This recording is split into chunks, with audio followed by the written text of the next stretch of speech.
গাছকে ধাক্কা দিয়ে বলে, ভাই সাইড দিয়ে আর কতক্ষণ দাঁড়াবো? এই কথা বলে না কেন? এই জন্য রাজনীতির গন্ধ না খুঁজে মাওলানা আজহারীকে যারা জামাতের প্রোডাক্ট বলে চালানোর কারণে মারা তো গেছে, আমার মনে হয় অলরেডি ও জাহান্নামে চলেও গেছে। কারণ তার আদর্শ যেহেতু বিশ্বনবী ছিল না, যার আদর্শ নবী মুহাম্মদ রাসূলুল্লাহ না, সে কোথায় যাবে? আরো জোরে বলেন। এখন যারা এগুলো বলছেন জনগণকে বিভ্রান্ত করার জন্য, উনি অ্যাক্টিভ ভাবে কোন রাজনৈতিক দলের সাথে নাম লিখাননি। কথা বলেন না কেন? আরো জোরে বলেন। আরে ভাই, এই গত 4 দিন আমরা যারা কথা বলছি, মাওলানা আব্দুল্লাহ আল আমিন, মাওলানা কামরুল ইসলাম সাঈদ আনসারী, সাজ্জেদ কামাল উদ্দিন জাফরি হাফিজাহুল্লাহ, আমি আমির হামজা সহ যদি কোনো ট্যাগ আমাদের পেছনে দিতেন, তাও হয়তো কেউ বিশ্বাস না করুক, শয়তান হালকা বিশ্বাস করত। কিন্তু আপনি ওই লোকটার নামে এমন একটা ট্যাগ লাগিয়ে দিচ্ছেন, শয়তানও বিশ্বাস করে না। আমার যতটুকু বিশ্বাস, যারা কোরআনের কথা শুনলে শুধু রাজনীতির গন্ধ খোঁজেন, এখন নতুন নতুন করে কিছু মানুষ তৈরি হচ্ছে। আগামীকাল যিনি আসবেন তার পেছনে অনেকে অলরেডি লেগে গেছে। বিশেষ করে আমার চুয়াডাঙ্গার একজন, চাঁপাইনবাবগঞ্জের স্বামী স্ত্রী 2 জন, কিশোরগঞ্জের এক আল্লাহর ওলি, আগে ছাত্রলীগের সভাপতি ছিল, হাসিনা নমিনেশন দেয়নি, তাড়িয়ে দিয়েছে, বাধ্য হয়ে এখন খয়রাতি আর একটা দলে যোগ দিয়েছে। এই 4 জনের কথা সারা বাংলাদেশে আমি শুনতে পাচ্ছি। মিজানুর রহমান আজহারীর নাম ধরে ধরে বিষদগার চালাচ্ছে।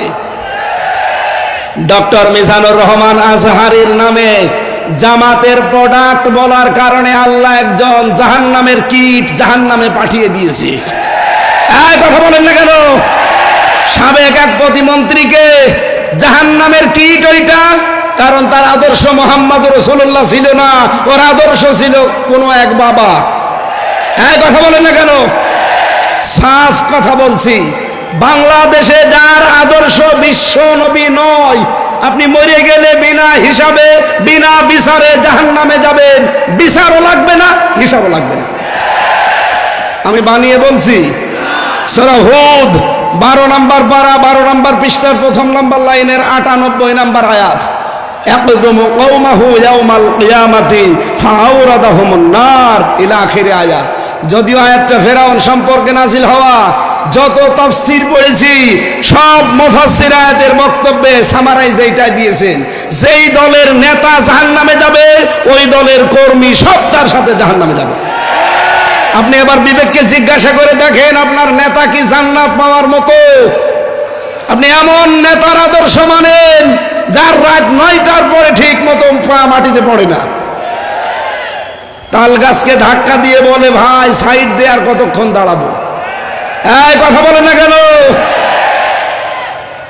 এই জন্য রাজনীতির গন্ধ না খুঁজে মাওলানা আজহারীকে যারা জামাতের প্রোডাক্ট বলে চালানোর কারণে মারা তো গেছে, আমার মনে হয় অলরেডি ও জাহান্নামে চলেও গেছে।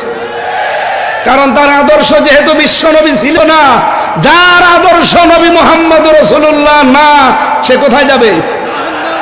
আরো জোরে বলেন। এখন যারা এগুলো বলছেন জনগণকে বিভ্রান্ত করার জন্য, উনি অ্যাক্টিভ ভাবে কোন রাজনৈতিক দলের সাথে নাম লিখাননি। কথা বলেন না কেন? আরো জোরে বলেন। আরে ভাই, এই গত 4 দিন আমরা যারা কথা বলছি, মাওলানা আব্দুল্লাহ আল আমিন, মাওলানা কামরুল ইসলাম সাঈদ আনসারী, সাজ্জেদ কামাল উদ্দিন জাফরি হাফিজাহুল্লাহ, আমি আমির হামজা সহ যদি কোনো ট্যাগ আমাদের পেছনে দিতেন, তাও হয়তো কেউ বিশ্বাস না করুক, শয়তান হালকা বিশ্বাস করত। কিন্তু আপনি ওই লোকটার নামে এমন একটা ট্যাগ লাগিয়ে দিচ্ছেন, শয়তানও বিশ্বাস করে না। আল্লামা সাঈদের বিরুদ্ধে যে মামলাগুলো দিয়েছিল, তার ভেতরে একটা ছিল ধর্ষণের মামলা। যেই মহিলাকে ধর্ষণের মামলা দেওয়ার জন্য ওই মহিলাকে নিয়ে এসেছে এই যে অ্যাডভোকেট তাজুল ইসলাম, উনি জিজ্ঞাসা করছে, মা আপনাকে আল্লামা সাঈদী ধর্ষণ করেছে? বলছে জি হ্যাঁ। আপনার জন্ম তারিখ কত, জন্ম সাল? যে 1975 সালে আপনার জন্ম, আর 1971 সালে উনি আপনাকে ধর্ষণ করেছে। ওটা কি রুহের জগতে? এ পোড়াটা যে বানোয়াট, এটা আমি নিজের জীবন দিয়ে টের পেয়েছি। কারণ 3টা বছর ওরা আমার এই বানোয়াট মিথ্যা একটা মামলা সাজিয়ে ফাঁসির কন্ডেম সেলে রেখে দিয়েছে। 3 বছর আমার জামিন দেয়নি, অথচ আগস্টের 5 তারিখের পর শুধু মামলাটা তুলতে দেরি। আদালত বলছে কি দেখে বিচার করব, এর ভেতরে তো কোনো মাল ম্যাটারেস নেই। আমি যে বিচার করব কোনো কিছুই তো পাই না, শুধু জামিন না জান পুরা মামলা খারিজ করে দিলাম। আমি বলতে গেলাম যে আদালত 3 বছর এই মামলা তো আপনার কাছে ছিল, তখন তো বলেননি যে কোনো মাল নেই, আজকে হঠাৎ করে কি হয়ে গেল? এইটাই বলতো হুজুর আমার কিছু করার নেই, আমার হাত বাঁধা ছিল। কথা বলেন না কেন? আজকে আমার হাত খোলা আছে, আজ আমি ন্যায় বিচার করতে পারছি। আমরা বলতে চাই এই দেশে 1628টা চেয়ারে দায়িত্বে ছিল যারা, সবগুলো জালেম আর জালেমদের দোষর। একটাও যেন কোনো চেয়ারে আর থাকতে না পারে, প্রত্যেককে ওখান থেকে নামিয়ে দেন এই জালেম এবং জালেমদের দোষর হওয়ার কারণে। এখানে বৈষম্যের শিকার ছিল এই 17 বছর যারা, তাদেরকে বসান। এই কথা বলুন না কেন? এবং এই 1628টা চেয়ারে যারা বসবে তাদের প্রত্যেকের হাত আমরা দেখতে চাই আবু সাইদের মতো এভাবে খোলা থাকবে। কারা কারা এটা চান দেখে?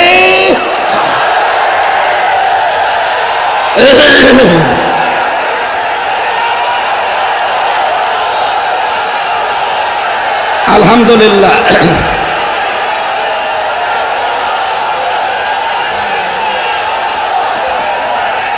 এবার বসেন, আমি তো দাঁড়াতে বলি না, বসেন বসেন। আমাদের আজকের আলোচনার বিষয় আমি আরম্ভ করছি। যেহেতু হারাজন শব্দের ব্যাখ্যা বলছিলাম যে নির্ভীক হয়ে কথা বলা লাগবে, কে বেজার হবে কে খুশি হবে ওটা আমার দেখার দরকার নেই। আমি দেখতে চাই আমার আল্লাহ কি বলেছে, রাসূল কি করেছে। এ কথাটা বলেছিলেন 20 শতাব্দীর একজন মুজাদ্দিদ। এই যে এই বইটায় যার ছবি দেখতে পাচ্ছেন, মাওলানা সাজ্জেদ আবুল আলা মওদুদী রহমতুল্লাহ আলাইহি, তার এই কথাটা বিশ্বের হাজার হাজার লক্ষ লক্ষ মানুষের কলিজায় লেগেছে যে আমি ইসলাম মানতে গিয়ে কোনোদিন দেখিনি যে বাবা কি বলেছে, দাদা কি করেছে, পীর সাহেব কি বলেছে। না, আমি দেখতে পেয়েছি আল্লাহ কি বলেছে, রাসূল কি করেছে। আমরা তার এই কথাকে সামনে নিয়ে তাফসীরুল কোরআন মাহফিল লিখে দিয়েছেন। আমার তেলাওয়াতকৃত আয়াত সূরা বাকারার 278 নম্বর আয়াতটার উপরে ভিত্তি করে আমরা কথা বলবো। মুমিন জীবনের 7 দফা কর্মসূচি আমার আল্লাহ আমাদেরকে দিয়েছেন। মরণের আগে হলেও আমরা যেন এই 7 দফা কর্মসূচি দুনিয়ায় পালন করতে পারি, আল্লাহ তৌফিক দেন, বলেন আমিন। এই 7 দফা কর্মসূচি যদি আমরা পালন করতে চাই, এর এগেনস্টে, এর বিপরীতে আমাদের প্রকাশ্য শত্রু কে? আরো জোরে বলেন। শয়তান ও 7টা কর্মসূচি খাড়া করে রাখবে। আজকের আলোচনার বিষয় মুমিনের 7 দফা কর্মসূচি বনাম শয়তানের 7 দফা কর্মসূচি। দেখি আমরা কোনটা নিতে পারি। আল্লাহ রাব্বুল আলামিন জানিয়েছেন, ইয়া আইয়ুহাল্লাযীনা আমানু আতিউল্লাহ ইয়া আইয়ুহাল্লাযীনা আমানু তাকুল্লাহা ওয়া যারু মা বাকিয়া মিনার রিবা ইন কুনতুম মুমিনিন। এই বসেন বসেন, খুব গুরুত্বপূর্ণ বিষয়, এখান থেকে আজকে নিয়ে বাড়ি যাওয়া লাগবে। আমার প্রথম মুমিন জীবনের কর্মসূচি দফা 1 নম্বরে আমার আল্লাহ দিয়েছেন, মুমিন যেই সমাজে থাকবে ওই সমাজে সুদ থাকতে পারবে না। এই জন্য আল্লাহ ইমানদারকে ডাক দিয়েছেন, ওহে যারা ইমানের দাবি করো আমাকে ভয় করো, ওয়া যারু মা বাকিয়া মিনার রিবা, সুদের যত বকে আছে সব ছেড়ে দাও, ইন কুনতুম মুমিনিন, যদি মুমিন দাবি করো। তাহলে মুমিন জীবনের 1 নাম্বার দফা সুদ মুক্ত সমাজ তৈরি করা। আর এটাই বাংলাদেশে তৈরি করবে ফেরেশতারা। আরো জোরে বলেন, আরো জোরে বলেন। এই বাংলাদেশে এখন ইসলামী ব্যাংক আছে, যদিও জালেমরা এসালামের মাধ্যমে ৭৫,০০০ কোটি টাকা এখান থেকে মারিং কাটিং করে ব্যাংকটা দুর্বল করে দিয়েছে। আমরা চাই আল্লাহ পাকে ব্যাংকে আবার দাঁড় করিয়ে দেবেন। এই ব্যাংকে মোশারাকা, মোদারাবা, মোরাবাহা, বায়ে সালাম, বায়ে ইস্তেসনা, বায়ে মুআজ্জাল, বায়ে ওয়াহেদা সহ প্রায় ২৮টা নিয়ম নীতি আছে ইসলামী অর্থনীতিতে। এই বাংলাদেশে যত ব্যাংকিং সেক্টর আছে, ব্যাংকিং ব্যবস্থা আছে সমাজে, এই দেশে যদি সরকারিভাবে যাকাত কায়েম হয়, সবগুলোতে ইসলামী অর্থনীতির ভিত্তিতে ব্যাংক চলবে। কথা বলেন ঠিক কিনা? তখন ইচ্ছা করলেও আপনি আর সুদ খেতেও পারবেন না, সুদ দিতেও পারবেন না। আজ চট্টগ্রামের বিভিন্ন এলাকায় আমরা শুনেছি টাকা ছেড়ে রাখে, টাকা আসে না নেই? বলুন বলুন। ১,০০০ টাকা দিলে মাসে মাসে ২০০ টাকা করে বেশি দেয়, তার মানে ১২০০ টাকা দেয়। এটা মায়ের সাথে জেনা করার গুনাহ হচ্ছে।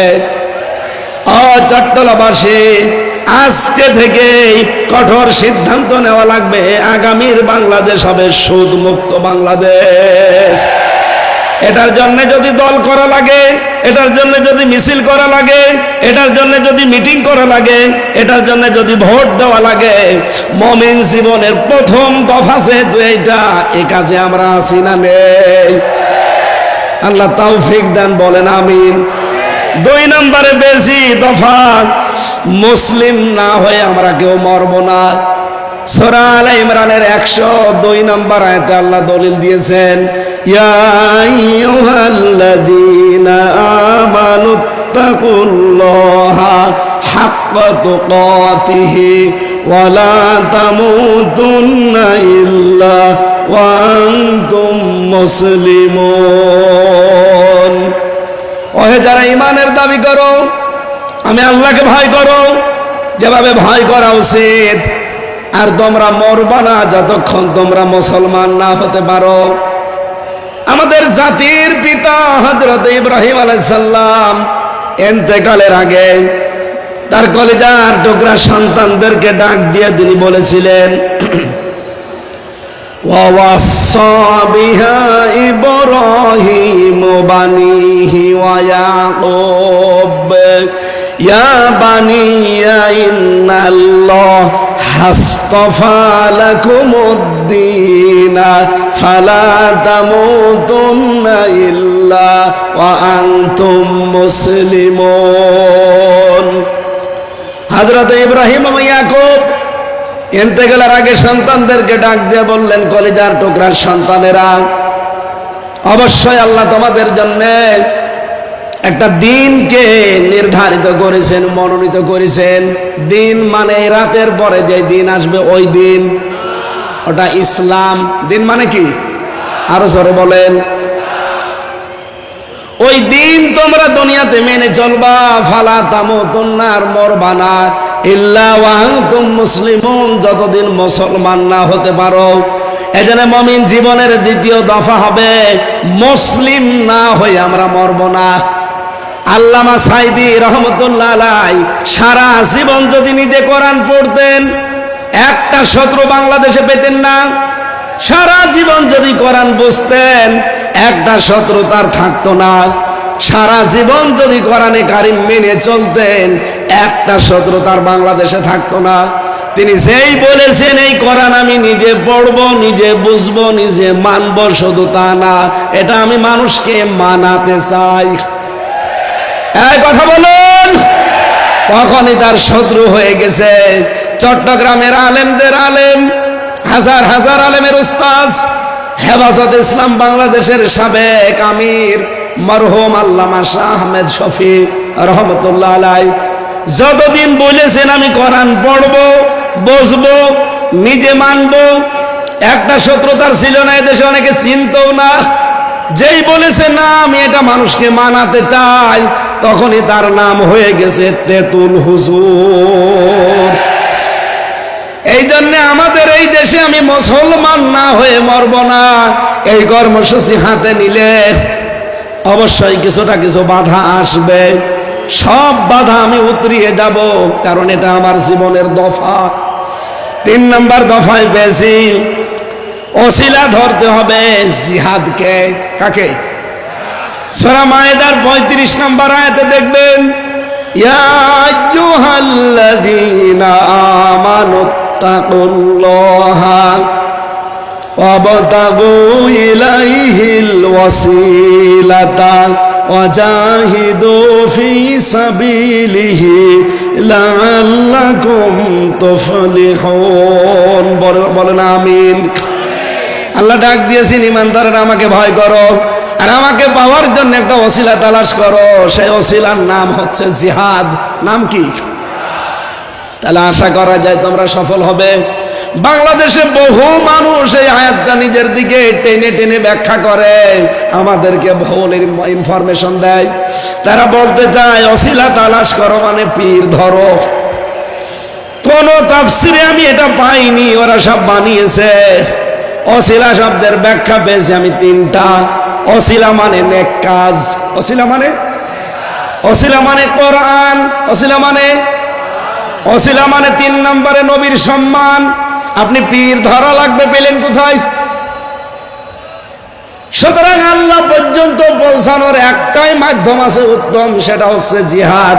আর জিহাদ বলা হয় তাকে অন্যায় যেখানে জিহাদ সেখানে। আজ বাংলাদেশের সবচাইতে বড় অন্যায় আরম্ভ হয়েছে চাঁদাবাজি। সুতরাং চাঁদাবাজি যেখানে, দলমত নির্বিশেষে ঐক্যবদ্ধ হয়ে প্রতিহত করা লাগবে সেখানে। এটার নাম জিহাদ। এইটার মাধ্যমে আল্লাহ পর্যন্ত যাওয়া যাবে। এটা আমাদের জীবনের 3 নম্বর দফা বানানো লাগবে মুমিন জীবনের। 4 নম্বরে বেশি সত্যবাদীদের সাথে থাকা লাগবে। সূরা তাওবা 119 নম্বর আয়াতে আছে, ইয়া আইয়ুহাল্লাযীনা আমানুত্তাকুল্লাহা ওয়া কুনু মা'আস সাদিকিন। ওহে যারা ইমানের দাবি করো আমাকে ভয় করো, আর দুনিয়ায় যারা সত্যবাদী তাদের সঙ্গে থাকো। জোরে বলেন সুবহানাল্লাহ। সত্যবাদী পৃথিবীতে আল্লাহর দৃষ্টিতে তারা, এই দুনিয়ায় যাদের সম্পর্ক কোরআনের সাথে আর কোরআন কায়েমের সাথে। আপনি তাফসিরে ফি জিলালিল কোরআন দেখবেন, এর ব্যাখ্যা আছে। 5 নম্বরের দফা পেয়েছি সদা সত্য কথা বলা লাগবে। সূরা হাসাবের 70 নম্বর আয়াতটা দেখবেন, ইয়া আইয়ুহাল্লাযীনা আমানুত্তাকুল্লাহা ওয়া কুলু কওলান সাদীদা। ওহে ঈমানদারেরা আল্লাহকে ভয় করো, আর কথা বললে সোজা সরল সত্য কথা বলো। এ নির্দেশ কার? এই বাংলাদেশে যখনই আপনি এই দফাটা কায়েম করতে যাবেন যে আমি সত্য বই মিথ্যা বলিব না, তখন হাজারো মিথ্যা বিচার বন্ধ হয়ে যাবে। আমি দেখেছি আমার বিরুদ্ধে 4 জন সাক্ষী এনেছিল প্রশাসন। এই জালেম সরকার কুষ্টিয়ার 4 জনকে বানিয়ে সাক্ষী নিয়ে এসেছিল আমার বিরুদ্ধে। তারা সাক্ষী দেওয়ার আগে পিপি তাদেরকে কোরআন শরীফ হাতে তুলে দিল। এটা তুলে দিয়ে বলছে, যাহা বলিব সত্য বলিব, সত্য বই মিথ্যা বলিব না। অথচ এটা যে হাত থেকে সরে গেল দেখলাম পুরা যা বললো সব মিথ্যা কথা। এই জন্য আমার জীবনের দফা বানানো লাগবে এটা। আমি যদা যা বলবো এখন থেকে সদা সত্য কথা বলবো। কথা বলে না কেন? 6 নম্বরে আমি দফা পেয়েছি মুমিন জীবনের, এইটাই আমার মনে হয় আসল দফা। এখন থেকে বিশ্ব নবী মুহাম্মদুর রাসূলুল্লাহকে একমাত্র আদর্শ মানা লাগবে। সূরা হাদীদের 28 নম্বর আয়াতটা আপনি তাফসীর খোলেন, ইয়া আইয়ুহাল্লাযীনা আমানুত্তাকুল্লাহা ওয়া আমিনু বিরাসূলিহি ইউতিকুম কিফলাইনি মির রাহমাতিহি ওয়া ইয়াজআল লাকুম নূরা। তামশুনা বিহি ওয়া ইয়াগফির লাকুম আল্লাহু গফুরুর রহিম। ওহে যারা ঈমানের দাবি করো আমাকে ভয় করো, ওয়া আমিনু বিরাসূলিহি, আর আমার রাসূলের উপরে ঈমান আনো। আই আতিউল্লাহ আতিউর রাসূল। এখানে তাফসিরে হাক্কানির ভেতরে মুফাসসির লিখেছেন রাসূলের উপরে ঈমান আনা মানে তার আদর্শ মেনে চলা। আমি এজন্য আগেই বলেছি আপনাকে জীবনের দফা বানাবেন এইটা। যাদের জীবনে রাসূল ছাড়া অন্য কেউ আদর্শ, আপনি আজকে লিখে নিয়ে যেতে পারেন। মরণের পরে কবরে দিলে বিশ্ব নবীকে যখন দেখিয়ে বলবে মান হাজার রাজুল, আপনি বলবেন লা আদরি, আমি চিনি না। কিন্তু আমি বলতে পারবো হাদা নবিয়্যুনা মুহাম্মাদুর রাসূলুল্লাহ সাল্লাল্লাহু আলাইহি সাল্লাম, কারণ আমি এই জীবনে বিশ্ব নবী বাদ দিয়ে কাউকে আদর্শ মানি না। আমাদের সবার জীবনে 6 নাম্বার দফা এখন থেকে থাকার দরকার আছে না নেই? কারা নবী ছাড়া অন্য কাউকে আদর্শ মানেন না তারা হাত তোলেন, লিল্লাহি তাকবীর। আলহামদুলিল্লাহ। বীর চট্টগ্রামবাসী 7 নাম্বার দফাটা আমাদের এবার শেষ দফা। এটা মুমিন জীবনের 7 নাম্বার দফা হচ্ছে এখন থেকে আখিরাতের পুঁজি তৈরি করে পাঠাবো। সূরা হাশরের 18 নম্বর আয়াতে আমার আল্লাহ দলিল দিয়েছেন, ইয়া আইয়ুহাল্লাযীনা আমানুত্তাকুল্লাহা ওয়াল তানজুর নাফসুম মা কদ্দামাত লিগাদ ওয়াত্তাকুল্লাহ ইন্নাল্লাহা খাবীরুম বিমা তা'মালুন। ওহে যারা ঈমানের ভয় করো, আমাকে ভয় করো। প্রতিটি ঈমানদারের উচিত আগামীকাল তার কি পুঁজি তৈরি হচ্ছে এটা চিন্তা ভাবনা করে দেখা। আমি বলছি আবার আমাকে ভয় করো। তোমরা যা করো প্রতিটি জিনিসের খবর জানেন কে? এই জন্য আমাদের জীবনের শেষ দফা, ফাইনাল দফা, সর্বশেষ দফা। এখন থেকে এইটাই সিদ্ধান্ত নেওয়া লাগবে আগামী দিনের প্রস্তুতির জন্য আমি কি পাঠাচ্ছি। আল্লাহর এক বান্দা চট্টগ্রাম বাজারে মনে করেন বাজার করছে, 100 টাকার নোট দিয়েছে দোকানদারকে। দোকানদার টাকাটা নিয়ে উলট পালট করে বলছে না এটা চলে না, নিয়ে দিয়ে যাবেন। যেই বলেছে চলে না উনি সেন্সলেস হয়ে পড়ে গেছে। লোকজন এসে বলছে কি দোকানদার, এ বুজুর্গ মানুষটাকে আপনি মারধর করেছেন? বলছে না, আগে হোশ ফিরান। হোশ ফিরিয়েছে, সেন্সলেস হয়ে গেলেন কেন? আপনাকে মেরেছে দোকানদার। লোকটা বলে না, সেন্সলেস হলেন এই টাকাটা দিয়েছিল মানে উলট পালট করে দেখে বলছে এর মাঝে যে লাল দাগ থাকার দরকার ছিল একটা দাগ ওইটা নেই, এটা অসল টাকা, এটা চলে না। আমি চিন্তা করলাম আমারও তো জীবনের একটা 100 টাকার নোট আছে, তার নাম হায়াত। আমি যদি এখনই মারা যাই, কবরে আমাকে যদি আল্লাহ দিয়ে দেয়, জিজ্ঞাসা করে বান্দা তোর যে জীবন নিয়ে আসলি এই জীবনটা অসল। এর ভেতরে শয়তানের যে 7 দফা ছিল প্রত্যেকটাই পাওয়া যাচ্ছে। শয়তানের 7 দফার প্রথম দফা, শয়তান চায় মানুষকে শিরকে নিমজ্জিত করতে। যখন পারে না দ্বিতীয় দফায় যায় সে মানুষকে কুফরি করাতে। এটাও যখন পারে না 3 নম্বরে তখন সে মানুষকে দিয়ে বেদাত করায়। আর বাংলাদেশে এটা সবচাইতে বেশি। 4 নম্বরে ও মানুষকে যখন আর পারে না বেদাত করাতে তখন কবিরা গুনার দিকে নিয়ে যায়। এটাও যখন পারে না, যখন বারবার সগীরা গুনাহ করায়। এটাও যখন পারে না তখন ভালো অপেক্ষা নিম্ন কাজ যেটা সেইটা করায়। এইটাও যখন পারে না 7 নম্বরে তখন তাকে কষ্ট আর মুসিবতের ভেতরে ফেলে দেয়। কষ্ট মুসিবতের ভেতরে ফেলে দিয়ে তখন আল্লাহকেও ভুলিয়ে দেয়। মানুষ যখন কষ্ট মুসিবত বিপদের ভেতরে নিজের হাতে নিজে পড়ে যায়, কোন বিপদ আপদ কিন্তু আল্লাহ মানুষের উপর দিতে চান না, সব আমাদের হাতের কামাই করা। যেই বিপদে পড়ে মুসিবতে পড়ে নিঃস্ব হতে থাকে গনার কাছে, আল্লাহ রাব্বুল আলামিন তখন তাকে আকাশের চাঁদ ও ঝলসনা রুটির মতো দেখায়। তখন তার ঈমানই নষ্ট হয়ে যায়। লোকটা ডাক দিয়ে বলছে আমি চিন্তা করলাম আমারও তো একটা 100 টাকার নোট আছে, আল্লাহ পাক যদি বলে বান্দা শয়তানের যে 7 দফা ছিল তোর আমলনামার ভেতরে, জীবনের ভেতরে সব দফাগুলো পাওয়া যায়। শিরিক পাওয়া যায়, কুফরি পাওয়া যায়, বেদাত পাওয়া যায়, কবিরা গুনাহ পাওয়া যায়, বারবার সগীরা গুনাহ করতি সেটা পাওয়া যায়, সবগুলোই তো পাওয়া যাচ্ছে। এই অসল আমলনামা দিয়ে আমার বানানো জান্নাত তোকে দেওয়া সম্ভব না। তখন আমার কি হবে এই চিন্তা করে আমি সেন্সলেস হয়ে গেছি।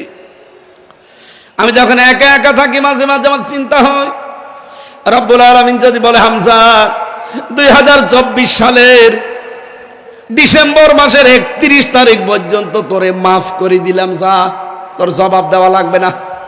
তোর এই 33 বছর বয়সের 2024-এর 31শে ডিসেম্বর পর্যন্ত মাফ। শুধুমাত্র জানুয়ারি মাসের 1 থেকে আজকে 29-30 তারিখ, এই 30টা দিনের হিসাব দিয়ে তুই জান্নাতে চলে যা। আমার মাঝে মাঝে চিন্তা হয় একা থাকলে যে আমার এই 30 দিনের হিসাব দেওয়াও সম্ভব না। আপনারা পারবেন? এই জন্য 7 নাম্বার দফাটা এখন থেকে আরম্ভ করেন, আখিরাতের জন্য কিছু পুঁজি তৈরি করে পাঠান। আমি সহ যারা এসেছি প্রত্যেককে আল্লাহ পাক এই 7টা দফা মেনে চলার তৌফিক দিন, বলেন আমিন। শয়তানের এই 7 দফায় ঝাঁটার বাড়ি দিয়ে আজকেই বিদায় নিতে পারি, আল্লাহ তৌফিক দেন, বলেন আমিন। আগামীকাল যেহেতু এর চাইতে আরো 10 গুণ মানুষ বেশি আসবেন আপনারা, আমি জানি। এক একজন অন্তত 4-5 জন করে নিয়ে আসবেন। ডক্টর মাওলানা মিজানুর রহমান আজহারী শ্রদ্ধাভাজন বড় ভাই আগামীকাল আসবেন। আমি আমার যতটুকু কণ্ঠ এবং স্বাস্থ্য দুইটাই আজকে শেষ, একটাও সাপোর্ট দিচ্ছে না, জোর করে আসলে হয় না। যতটুকু বলেছি এই গলার উপরে আর জীবনের উপরে জোর দিয়ে আল্লাহ আমাদেরকে মেনে চলার তৌফিক দিন। আগামীতে কোনো জায়গায় সুন্নতি ময়দানে আগামীতে এক জায়গায় আসবো ইনশাল্লাহ। এরপরে আরো বাঁশখালীতে আসার কথা আছে, যেখানে এখানে আসবো, কোরআন থেকে হাদিস থেকে কথা বলবো ইনশাআল্লাহ। আজকের মতো শেষ।